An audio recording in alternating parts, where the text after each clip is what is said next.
ओम शांति। आज है 19 जुलाई।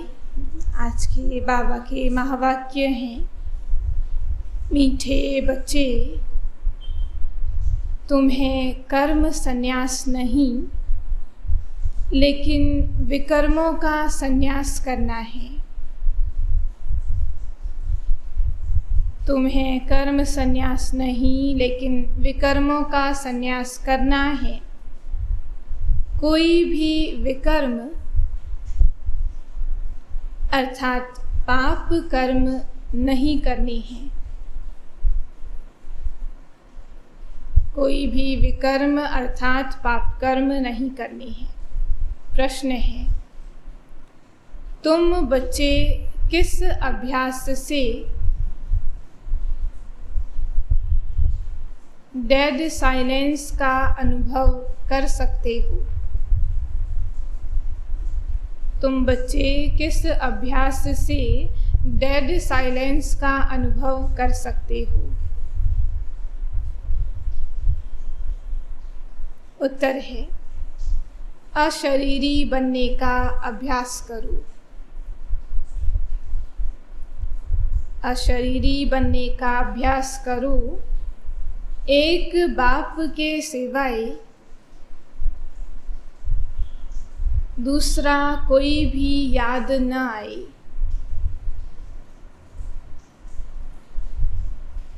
शरीर से जैसे मरे हुए हैं,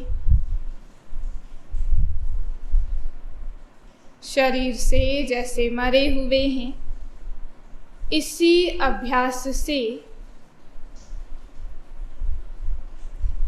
आत्मा डेड साइलेंस की अनुभूति कर सकती है।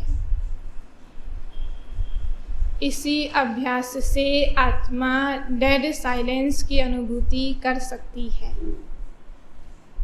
दूसरा प्रश्न है, सर्व दुखों से छूटने की सहज विधि क्या है? सर्व दुखों से छूटने की सहज विधि क्या है? उत्तर है, ड्रामा को अच्छी रीति बुद्धि में रखो। ड्रामा को अच्छी रीति बुद्धि में रखो। हर एक पाठधारी को साक्षी होकर देखो। हर एक पाठधारी को साक्षी होकर देखो तो दुखों से छूट जाएंगे। तो दुखों से छूट जाएंगे। कभी किसी बात का धक्का नहीं आएगा। कभी किसी बात का धक्का नहीं आएगा। गीत है, ओम नमो शिवाय। ओम शांति। यह जो गीत में अक्षर निकलते हैं, शिवाय नमः, यह भक्ति के वचन हैं। हे शिव बाबा, आपको हम नमस्कार करते हैं, परंतु भगत लोग जानते ही नहीं कि शिव बाबा कौन है। कोई एक भी शिव का भगत शिव को नहीं जानते हैं। शिव बाबा बिल्कुल साधारण अक्षर है, तो शिवाय नमः कहना यह भी भक्ति का अंश है। अब तुमको क्या कहना है? तुम कभी ऐसे नहीं कहेंगे कि शिवाय नमः कहो। वास्तव में कहने की भी दरकार नहीं रहती। बच्चों को घड़ी घड़ी नहीं कहा जाता कि बाप को याद करो। वह तो छोटे बच्चों को सिखलाया जाता है, वह अल्फ़बे पढ़ाया जाता है। वास्तव में इसमें कहना कुछ भी नहीं है। मन मनाभव भी नहीं कहना होता। यह भी संस्कृत अक्षर है। तुमको तो कभी संस्कृत में समझाया नहीं गया। बाबा कहता, बाबा को याद करने के लिए कुछ मुख से बोलने की बात, ऐसा तो कुछ भी कहने की बात नहीं है। ना कभी संस्कृत में ऐसे समझाया जाता। बच्चे जानते हैं हमको तो बाप को ही याद करना है। आत्मा स्वयं जानती है बाप ने परिचय दिया है। बच्चे अब मुझे याद करो तो तुम्हारे विक्रम विनाश हो जाएंगे। तो याद करना बच्चों का फर्ज हुआ। यहाँ आकर जब बैठते हो तो बाप की याद में अशरीरी होकर बैठना है। ज्ञान भी बुद्धि में बैठता है। हम आत्मा बाप को याद करते हैं। यह शरीर के ऑर्गन्स हैं, इनकी क्या वैल्यू है। बाजा कितना भी फर्स्ट क्लास हो, अगर मनुष्य बजाता ठीक नहीं हो तो बाजा किस काम का है। बाबा कहता शरीर तो ऑर्गन है, बाजा है, और बाजा बजाने वाला ठीक नहीं है तो बाजा कितना ही अच्छा हो। ऐसे ही मुख्य आत्मा है। आत्मा जानती है हमें यह ऑर्गन्स मिले हैं कर्म करने के लिए। हम कर्म योगी हैं, कर्म सन्यासी हो नहीं सकते। वह तो कायदे के विरुद्ध है। विकर्मों का संन्यास किया जाता है कि हमसे कोई विकर्म ना हो, पाप नहीं हो। सबसे बड़ा विकार है काम का। संन्यास धर्म वाले जास्ती विकार को पाप अथवा दुश्मन मानते हैं। इसलिए ड्रामा अनुसार उनका धर्म ही है जंगल में चले जाना, घर बार का संन्यास करना। यह भी ड्रामा में नूद है। उन्हों को यह करना ही पड़े, वह धर्म ही अलग है। संन्यास धर्म जो घर गृहस्थ को छोड़कर घर से वैरागी बनते, तो उन्हों का धर्म ही अलग है। उनको कोई भारत का आदि सनातन धर्म नहीं कहेंगे। आदि सनातन है ही देवी देवता धर्म, बाकी तो बेसुमार धर्म है। सन्यासियों का भी एक धर्म है जो मनुष्य ही स्थापन करते। शंकराचार्य जी ने सन्यास धर्म स्थापित किया तो मनुष्य ही स्थापन करते। तुम ऐसा नहीं कहेंगे कि परम पिता परमात्मा ने कोई क्रिश्चियन धर्म स्थापन किया, वह सन्यासियों के निवृत्ति मार्ग का धर्म स्थापन किया। नहीं, गाया हुआ है परम पिता परमात्मा ब्राह्मण देवता क्षत्रिय धर्म स्थापन करते। मुख्य 3 धर्म, ब्राह्मण देवता क्षत्रिय, और कोई भी धर्म भगवान नहीं स्थापन करते। ड्रामानुसार हर एक अपना अपना धर्म स्थापन करते हैं। ऐसा भी नहीं कि परमात्मा किसको कहते कि फलाने जाओ जाकर धर्म स्थापन करो। यह बना बनाया ड्रामा है। हर एक को अपने समय पर आकर अपना धर्म स्थापन करना है, क्योंकि पवित्र आत्मा है। पवित्र आत्मा बिगर कोई कब धर्म स्थापन कर नहीं सकती, कायदा नहीं। आत्मा आकर धर्म स्थापन करती है और पवित्र रहती है। और सब धर्म मनुष्य स्थापन करते हैं। यह एक देवी देवता धर्म बाप स्थापन करते हैं, क्योंकि उनको कहा जाता है हे पतित पावन आकर नई दुनिया बनाओ। बुद्धि कहती है भारत पावन था अब पतित है, इसलिए पुकारते हैं। पावन दुनिया में तो कोई पुकारेंगे ही नहीं, जब पतित हैं तब पुकारते हैं। पावन दुनिया में तो कोई पुकारेंगे ही नहीं। मनुष्य तो जानते ही नहीं कि पावन दुनिया कब होती है, पुकारते ही रहते हैं, अंत तक पुकारते रहेंगे, याद करते रहेंगे। वह इन बातों को समझेंगे नहीं जितना तुम समझते हो। तुम्हारी यह पढ़ाई है, यह पाठशाला है परम पिता परमात्मा की।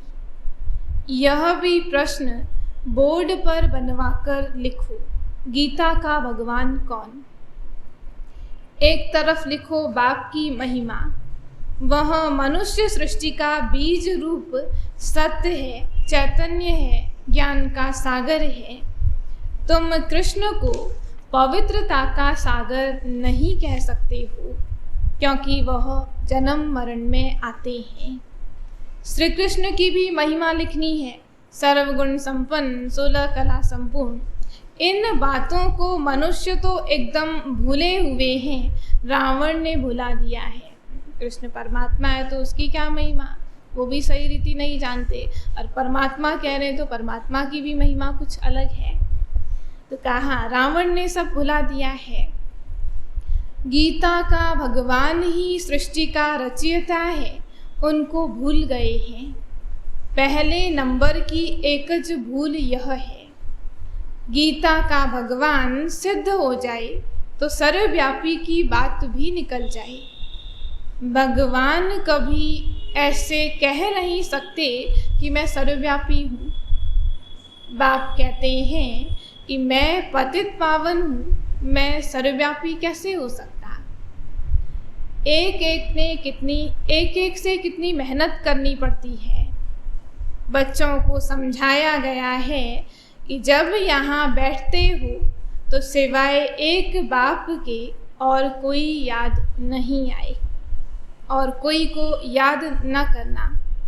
परंतु जिनकी प्रैक्टिस नहीं है, सारा दिन सर्विस में रहते हैं, वह निरंतर शिव बाबा को याद करें, यह बड़ा मुश्किल है। जो भी कार्य व्यवहार में उसके ख्यालात चल रहे हैं, बाबा कहते बाबा के समक्ष याद करने बैठे, लेकिन निरंतर बाबा की याद बनी है, बड़ा मुश्किल है। याद न करने से वह डेड साइलेंस हो नहीं सकती। तुम अशरीरी बन जाते हो, गोया शरीर से मर जाते हो।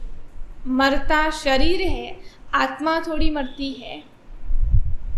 आत्मा कहती है मैं शरीर छोड़ता हूँ, मैं मरता हूँ।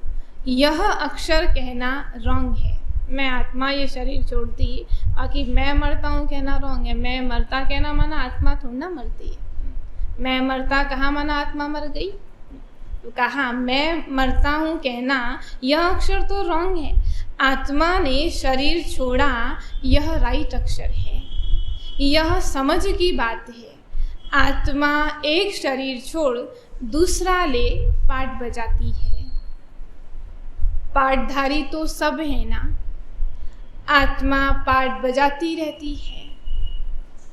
अभी तुम बच्चों को यह ज्ञान मिलता है। ड्रामा प्लान अनुसार उनको दूसरा शरीर ले फिर पाठ बजाना है। इसमें दुख हम क्यों करें? आत्मा ने शरीर छोड़ा, दूसरा शरीर लिए उसे पाठ बजाना, अकी बाबा कहता दुख हमें क्यों होना चाहिए। इस ड्रामा में हम एक्टर हैं, यह बात भूल जाती है। ड्रामा को जान जाए तो दुख कभी हो नहीं सकता। तुम ड्रामा के आदि मध्य अंत को जानकर कहते हो फलानी आत्मा ने शरीर छोड़ा, जाकर दूसरा शरीर लिया। हर एक अपना पाठ बजा रहे हैं। भल तुमको ज्ञान मिला है तो भी जब तक परिपक्व अवस्था हो तब तक कुछ धक्का आ जाता है। रावण राज्य में जड़ जड़ीभूत हुए हैं ना, तो झट धक्का आ जाता है। सतयुग में कभी धक्का नहीं आता, वहाँ तो बैठे बैठे शरीर छोड़ देते हैं। अब नया शरीर जाकर लेना है सर्प के मिसल। यहाँ तो ढेर रोने लग पड़ते हैं, कहाँ कहाँ से आकर श्यापा करते हैं। सतयुग में यह बातें नहीं होती हैं। तुम संगम युग पर ही रावण राज्य की रस्म रिवाज को जानते हो। संगम पर राम राज्य की रस्म रिवाज क्या है, रावण राज्य में क्या है, दोनों को जानते हैं। राम राज्य में तुम रावण राज्य को नहीं जानते। अभी दोनों राज्यों की कहानी पता है, लेकिन राम राज्य में जाकर रावण राज्य को नहीं जानते। रावण राज्य में तुम राम राज्य को नहीं जानते, संगम पर जानते कहा। संगम पर तुम दोनों को जानते हो। बाबा आकर सारे ड्रामा के आदि मध्य अंत का राज समझाते हैं। फीलिंग आनी चाहिए कि बरोबर यह बात ठीक है। जब तक तुम ब्राह्मण नहीं थे तब तक कुछ नहीं जानते थे। ज्ञान बिगर मनुष्य तो जैसे जंगली है। गवर्नमेंट भी कहती है मनुष्य को पढ़ाई जरूर चाहिए। कांवड़े वाले पढ़ते नहीं हैं, अपनी खेती बाड़ी में ही लगे रहते हैं, तो बाहर वाले कहते हैं यह तो जंगली हैं। हमको तो अब बाप बैठ पढ़ाते हैं। हम गार्डन के फूल बनते हैं, वह हैं जंगल के कांटे। तुमको मालूम पड़ा है तब समझ सकते हो। दुनिया में ऊंच से ऊंच गुरु को माना जाता है क्योंकि समझते हैं कि वह सद्गति करते हैं। गुरु का स्थान ऊंचा माना जाता, समझते हैं कि वह सद्गति करते हैं। परंतु बाप ने समझाया है यह तो भक्ति में फंसाते हैं। भक्ति की धुन में बैठते हैं तो झूमते रहते हैं। तुमको झूमने आदि की दरकार नहीं है। यहाँ तो बाप से वर्षा लेना है, पढ़ना, याद करना, वर्षा लेना है। बच्चा बड़ा होता है, समझ जाता है कि बाप से हमको वर्षा मिलता है। छोटे बच्चे के ऑर्गन्स ही छोटे हैं। तुम तो समझ सकते हो हमको अपना जीवन कैसा ऊंचा बनाना है। बरोबर भारत हीरे जैसा था। गीता में अगर परम पिता परमात्मा का नाम होता तो सब कुछ समझ जाते। बाबा कहता उस गीता में अगर श्री कृष्ण की जगह परमात्मा का नाम होता तो सब कुछ समझ जाती। परम पिता परमात्मा ही सर्व का सद्गति दाता है। उनकी शिव जयंती भी भारत में ही मनाते हैं। वास्तव में भारत तो सबसे बड़ा तीर्थ है। सबकी सद्गति करने वाला जो बाप है उनका जन्म यहाँ भारत में होता है। अभी तुमको पता पड़ा है बाप कैसे भारत देश में आते हैं। अब कौन सा तीर्थ स्थान ऊंच मानेंगे? जरूर भारत को ही मानना पड़े कि जहाँ परमात्मा आते, स्वयं परम पिता शिव परमात्मा जिस धरा पर आए तो ऊंचा तीर्थ उसी को कहा जाए। शिव के मंदिर तो जहाँ तहाँ हैं। सब धर्म वाले जहाँ भी शिव का मंदिर देखेंगे तो जाकर शिव बाबा पर हार चढ़ाएंगे। अगर जान जाएं कि शिव बाबा ही जिसने हम सबकी सद्गति की है तो भटकना छूट जाए। भारत को ही अविनाशी सचखंड कहते हैं। भारत कभी विनाश नहीं होता है, यह भी तुम जानते हो। भारत में जब देवी देवता धर्म था तो और धर्म वाले व और खंड नहीं थे।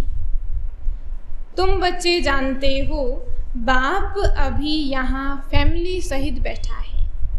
यह ईश्वरीय फैमिली है और वह है आसुरी फैमिली।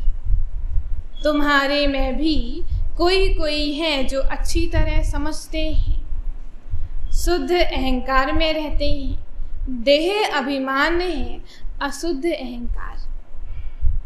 देवताओं के चेहरे पर कितना हर्षित बना रहता है।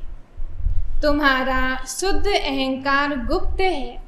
आत्मा को बहुत खुशी होती है, ओहो कल्प बाद फिर से बाबा मिला है। हमको राज्य भाग्य का वर्षा देने के लायक बना रही है। बड़ी खुशी रहनी चाहिए।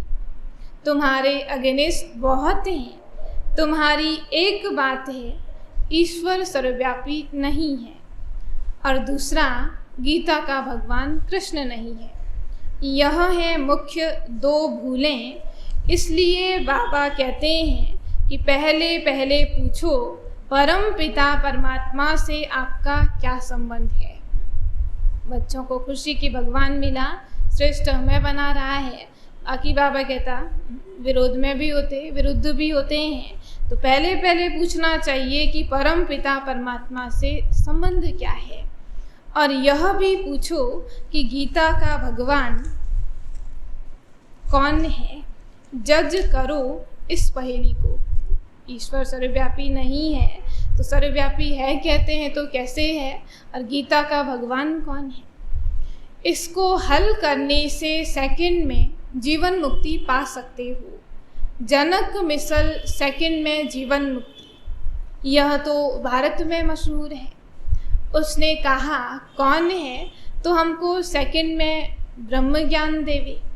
यह ब्रह्मा ज्ञान है ना, जो ब्राह्मण ब्राह्मणियों को देते हैं, उनको ज्ञान देने वाला ज्ञान का सागर शिव है। इन बातों को तो वह समझते नहीं। ब्रह्म ज्ञान कह देते हैं, ब्रह्मा भोजन को ब्रह्म भोज कह देते हैं। ब्रह्म तत्व है, ब्रह्मा तो बाप है, उनका बाप है शिव। यह बातें मनुष्य बिल्कुल नहीं जानते हैं। पहले तुमको यह बातें थोड़ी समझाई थी। पहले तो तुम बच्चे सगीर थे, अब बालिक हुए हो। धीरे धीरे सारी बातें स्पष्ट होती। बाबा कहते पहले ही तो ये सब बातें नहीं समझाई। बाप कहते हैं आज तुम्हें गुह्य बातें समझाते हैं। बात बिल्कुल सहज है, मन मना भव। जैसे बीज और झाड़ का विस्तार कितना लंबा है, समझाते रहते हैं। अभी हम त्रिकालदर्शी बन गए हैं। रचयिता और रचना के आदि मध्य अंत को जान गए हैं। इस समय तुम्हारे सिवाय और कोई सृष्टि के आदि मध्य अंत को नहीं जानते हैं। हम भी नहीं जानते थे, अभी तुम समझते हो। सबसे जास्ती भक्ति शुरू हुई है, हमारी उतरती कला होती गई है। चढ़ती कला होती है तो सर्व का भला होता है। उतरती कला में किसका भला होता है क्या? बाबा पूछता, उतरती कला में किसका भला होता है क्या? यह सब समझने की बातें हैं। यह भी ड्रामा में नूद है। यह बड़ी अच्छी टॉपिक है, गीता का भगवान कौन। इस पहेली को हल करने से तुम बाप का वर्षा पाकर विश्व का मालिक बन सकते हो। मनुष्य विश्व का मालिक निराकार को समझते हैं, परंतु विश्व तो सृष्टि को कहा जाता है। बाप विश्व का मालिक नहीं बनता। बाप कहते हैं मैं निष्काम सेवाधारी हूँ, तुम मोस्ट बिलवेड चिल्ड्रन हो, मैं तुम्हारा ओबीडिएंट सर्वेंट हूँ। तुम पुकारते हो हे पतित पावन आकर पावन बनाओ। हाजिर सरकार आया हूँ। बाप बच्चों का सर्वेंट ही है। फिर कोई कपूत भी निकल पड़ते हैं।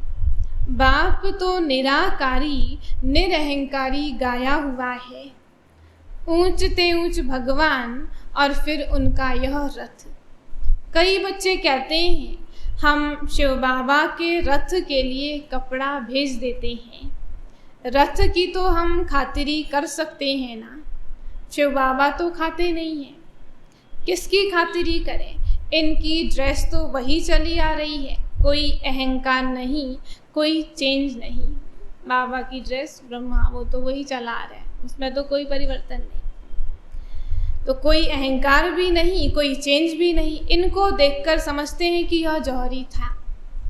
यह कैसे प्रजापिता हो सकता? अरे इसमें मुझने की क्या बात है, आकर समझो। हम ब्रह्मा मुख द्वारा वंशावली बने हैं। हमारा हक लगता है विश्व का मालिक बनने का। अच्छा, मीठे मीठे सिकी लधे बच्चों प्रति माता पिता बाप दादा का याद प्यार और गुड मॉर्निंग। रूहानी बाप की रूहानी बच्चों को नमस्ते। हम रूहानी बच्चों की रूहानी बाप दादा को नमस्ते नमस्ते नमस्ते। धारणा के लिए मुख्य सार, पहला पॉइंट है, अशुद्धता को छोड़ शुद्ध अहंकार में रहना है। अशुद्धता को छोड़ शुद्ध अहंकार में रहना है। यह चेहरा देवताओं जैसा सदा हर्षित रखने के लिए, यह चेहरा देवताओं जैसा सदा हर्षित रखने के लिए अपार खुशी में रहना है।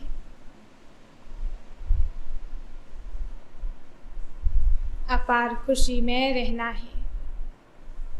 दूसरा पॉइंट है, बाप दादा समान निरहंकारी बनना है।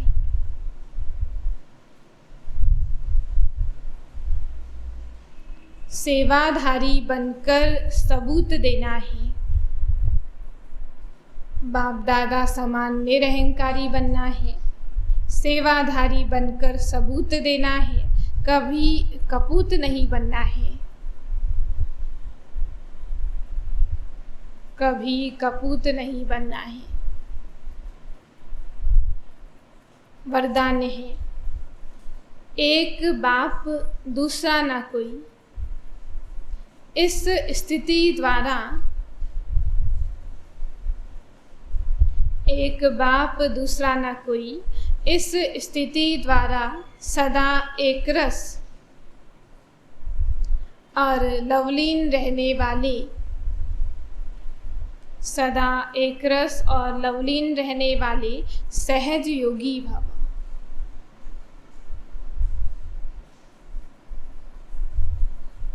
एक बाप दूसरा न कोई, इस स्थिति द्वारा सदा एक रस और लवलीन रहने वाले सहज योगी भव। बाबा कहते हैं, एक बाप दूसरा न कोई। जो बच्चे ऐसी स्थिति में सदा रहते हैं, उनकी बुद्धि सार स्वरूप में सहज स्थित हो जाती है। जहाँ एक बाप है, वहाँ स्थिति एक रस और लवलीन है। अगर एक के बजाय कोई दूसरा तीसरा आया तो खिटखिट होगी। इसलिए अनेक विस्तारों को छोड़ सार स्वरूप का अनुभव करो। एक की याद में एक रस रहो तो सहज योगी बन जाएंगे।